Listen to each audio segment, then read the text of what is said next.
everyone. Welcome to Scoping Out. I'm so glad you're here. You have to forgive the shaky camera. I'm actually holding this up with my arm right now because I can't find my selfie stick. I don't have my tools today. So grace and compassion with my terrible videography here that's going on. So we are talking today about gaining bandwidth, and this is super, super important. The kind of bandwidth I'm talking about is the bandwidth we have to deal with the multitude of things that we have to deal with in a day. And we're always looking to broaden that bandwidth because things are always coming at us, right? We're going to talk a little bit about that today, but before we get there, I want to introduce myself. My name is Triffany Hammond. In case you're new, it's Triffany, just like Tiffany with an R. You can find out more about me at triffanyhammond.com. And of course, if you're watching the video recording of this, you're seeing some information pop up here as well. So I help people add the happiness piece to all the success they're working so hard to create, because a lot of times that success has a tendency to burn us out.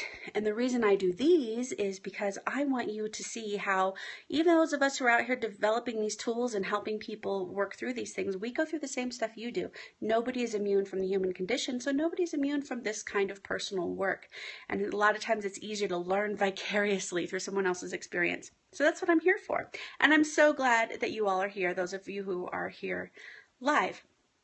And of course, if you're watching the recording, thanks for watching the recording too. So bandwidth, how do we create more bandwidth? Well, you know, this topic occurred to me yesterday as I was really on one of the most productive days I have had in a really long time. And it was just that easy flow, like everything just sort of got done and I didn't feel stressed and it all meshed and the right opportunities came up, the right synchronicities happened, and I love those days, and they happen more often than we all really give credit to them because we have such a tendency to focus on the negative. But really yesterday, not only was it happening and I was able to appreciate the fact that it happened, it raised the question like, why today? How did this come about after a long weekend? And really I was talking to a friend about it and I was thinking, I bet it's just because I took the whole weekend off. If you're an entrepreneur, you know how hard it is to get time off. And I'm not talking about just time off binging on Netflix or tuning out like escapism. I'm not talking about escapism. I'm talking about the kind of time off when you really deliberately fill your time with something that refills your bucket, refuels your battery, recharges you from the inside out, right? So you might think that the number one thing we're talking about here is creating the bandwidth, or for creating the bandwidth is really about taking time off. That's really not the number one thing. And you would think that because I'm talking about choosing something that refuels your bucket, for me, oh my gosh, took a gorgeous hike to the top of Mount Hermon on Saturday. Sunday, had a wonderful book club meeting with some friends of mine with some personal development books that we're reading together. That was fantastic. Reading and those kinds of conversations refuels me in a way that other things don't. And then Monday, did the stairs at Red Rocks. Again, gorgeous Colorado scenery with one of my most favorite people in the world, my son, and just took the time to be out and away from everything I do that distracts me from who I am as a whole individual, not just an entrepreneur or not just a mom or not just, right? Those archetypes we try so hard to live up to. It's that time away from that living up to the archetype is the thing that usually refuels us. So you might even think that that number one thing that creates the bandwidth is going out and doing the stuff that refuels you. And yes, that will create bandwidth. But I'm telling you what, none of those things are the thing that we're talking about here today.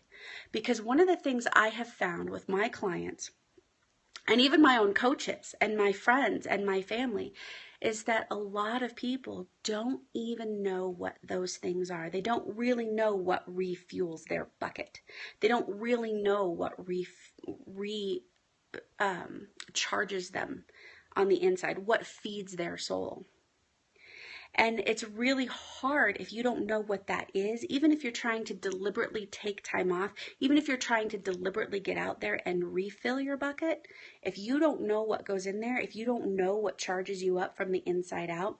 So you're one of these people. Yeah, I get that. You're not alone. A lot of people really don't know. And what's interesting is that people who don't know now once did know, but now those pursuits feel foolish or they feel aimless, right? What about taking a walk? Like I said, climb to Mount Hermon, okay? For some people, as we've become more and more achievement oriented, right? As we become more and more geared toward what we're actually accomplishing with our time, we've lost the hike for hike's sake, right? It's about, well, how high did you hike? Well, how long was the hike? How strenuous was the hike? How can it, even if you're not competing with others, how does it compare in competition with previous hikes, right? There's this sort of like sense of it has to be bigger, better, more, or else what's the point in doing it? The hike for hike's sake isn't enough, right? Well, there was a time as a kid, the hike for hike's sake was plenty. You were looking at bugs. You were smelling the fresh air. You were listening to the adults. Ooh and ah. You were seeing things at your level that got missed by adults. They were seeing things that they had to point out to you because they had a higher plane of vision. All of those things. That it was really this organic experience that somehow doing that thing for that thing's sake got lost in this desire to be more, do more, accomplish more. So even if you are one of those people that doesn't really know what refills your bucket, what recharges your battery, there is something in you that remembers what that feels like, that remembers that curiosity for just curiosity's sake, the playfulness for just playfulness' sake. So the number one thing you can do to increase your bandwidth really is give yourself permission to experiment with refilling your bucket. How many times has somebody said to you, you think it might be painting? Go ahead, paint. And see. Just see if that refills your bucket. If it doesn't, no big deal. People don't say that to you. What they say instead is, well, yeah, but what are you going to do? Are you going to sell those? What are you going to do with those paintings? Have you ever painted before? Are you any good at it? What if you suck? Or don't bother with that at all, because you're flighty, you're fickle, you'll change it. You get this, right? You're getting these messages. I call these people unintentional bullies. I call them, because they mean well. They think they're trying to protect you. They think they're guiding you towards something that is sort of keeping you safe from unnecessary expenditures, safe from wasting your time, safe from criticism, right? They think they're doing you a favor. And really what's happening is they're projecting their own achievement orientation. They're projecting their own stuff. They're projecting their own lack of playfulness and curiosity onto you. Their own judgment of those things they're putting on you, right? So what you really, really need in order to increase that bandwidth is permission to play with stuff for long enough that you can find what refills your bucket. And what you're going to find while you play is that even that is enough to refill you. It becomes an exercise, an exploration. It becomes a game where you just go, okay, so is it painting?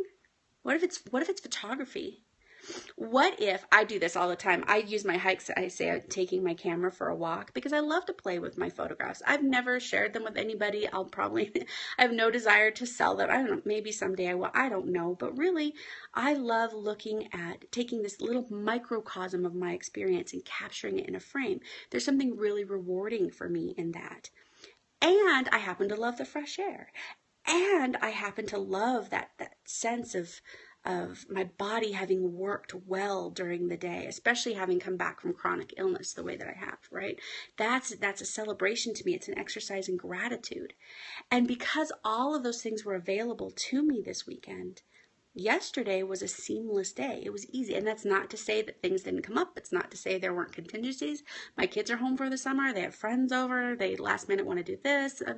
All of those things happened still. It's not like it magically got rid of all my obstacles, but I had the bandwidth to deal with them. And again, not because I knew how to refill my bucket, because I have done this exploration and I do know how to refill my bucket. But because everything I've done, every step I've taken has been in playfulness. has been, I don't know, let's see. I don't know if my body can do this yet. I don't know if there's going to be snow on the trail. I don't know, but let's see, right? Let's see. Let's see how this goes. And because I was able to do that, everything else was able to fall in line and support this recharging that I so desperately needed. Does that make sense? Yeah. So if you have comments or questions, pop them in here. I will look for those while I'm also giving you calendar events. I'm going to give you one more thing before I go. And I will. So if you don't know or you can't remember, okay, so the question is, what do you do if you really genuinely don't know what refuels you, right? If you don't have any inkling, even from childhood, then you start looking for themes in your life. What are you sharing on social media? What keeps cropping up for you that you feel that you gravitate toward? What's the common thread between a lot of your likes? Is it animal videos? Maybe there's something for animals. So you can go walk. It happens to be animals. That's awesome. You could go walk shelter dogs and feed the cats and stuff at a shelter and see if that refuels you. If it doesn't, you'll meet somebody there who happens to go, hey, I do this thing at the zoo. Or it's amazing how these synchronicities happen. We've talked a lot about the synchronicities in these scopes, right? We've talked a lot about just follow your feel good is what I say. Follow your feel good and magical things happen. And it really, really is true. So if you're out there in the world, you even have an inkling and you find these common threads and you start going in that vein. I actually brought up the animal thing because a friend of mine realized she loved animals, kept sharing videos, kept getting involved. She, had volunteered at some nonprofits. That wasn't totally it for her. What ended up being is this whole realization she had about loving animals so much she couldn't believe she was eating them still. So then she went on this whole exploration into cooking vegetarian and vegan. And what refueled her then was this experimenting with recipes. It wasn't even about directly the animals at all, but in this explorative way, in this curious way, she got there and she found that thing. She said, I want to get some new ingredients. She found this Vietnamese supermarket and started experimenting with ingredients from there. So when you follow your feel good, when you follow that curiosity, you are already refilling your bucket, and you're exposing yourself or giving yourself the opportunity to be exposed to new things that would not have been on your radar if it had to meet a goal, if it had to have an end game, if it had to make sense in order to do it. Does that make sense? Good. I'm glad. I'm so glad that this feels good to you guys. So here's what we've got for calendar of events. All right. So today, Conscious Transitions office hours at 11 a.m. Mountain Time. If you're not a part of Conscious Transitions and you are going through anything, empty nest, entering the workforce, leaving the workforce, divorce is a big one. You want to be a part of this course. It gives you all the tools you need to use those obstacles and those hardships and those painful times to your advantage. So you want to be a part of that course, and today happens to be the office hours at 11 a.m. Mountain Time. Next week on the 8th at 8:30 Mountain Time, scoping out right here. This is where we're at, right? And you can join me and interact live. I love it when you do. I love your questions and your comments and your hearts. And then June 11th is the divorce workshop that I do second Saturday, where we all help people who are going through divorce get the tools they need, have the questions answered that they need answered as they go through this very convoluted process. And you can find more out about that at denverdivorceworkshop.com. So before I go, this is really simple. I've told you really what you need. Yeah, you need to refuel. Yes, that's not the number one thing. Yeah, you need to know what refuels you, okay? Still not the number one thing. The number one thing you need is permission to explore, permission to be curious. Now, I can give you that permission. I'm your life coach. Great. You have my permission, but really you don't need it from me. You need it from yourself. So at some point today, I want you, and I'm going to be doing the exact same thing, to go, what is that odd thing I'm curious about today? Just for today. Exercise that curiosity. What's under the couch? Whoa. Gee, I want to steam clean my carpets for no reason. Okay, then I'll do that. I feel a calling to go to the grocery store and get a bag of peanuts. Okay, do it. Trust it. Play with it. Give yourself the permission you need to take this journey with yourself for no other reason than that you feel called to it. No other reason than that you are following your feel good. So go out there, create a great week. I hope to see you next week. Oh, and third Thursdays are the inside scope. So send me your questions for that. Again, if you're watching the video, the recording, I will put that up. What is going on with this camera? I don't know. Handheld, right? I need my selfie stick back. But I'll put the information up here, and you can send me your question for the inside scope. And I hope you guys create a great week. I'll see you next time. Take care. Bye-bye.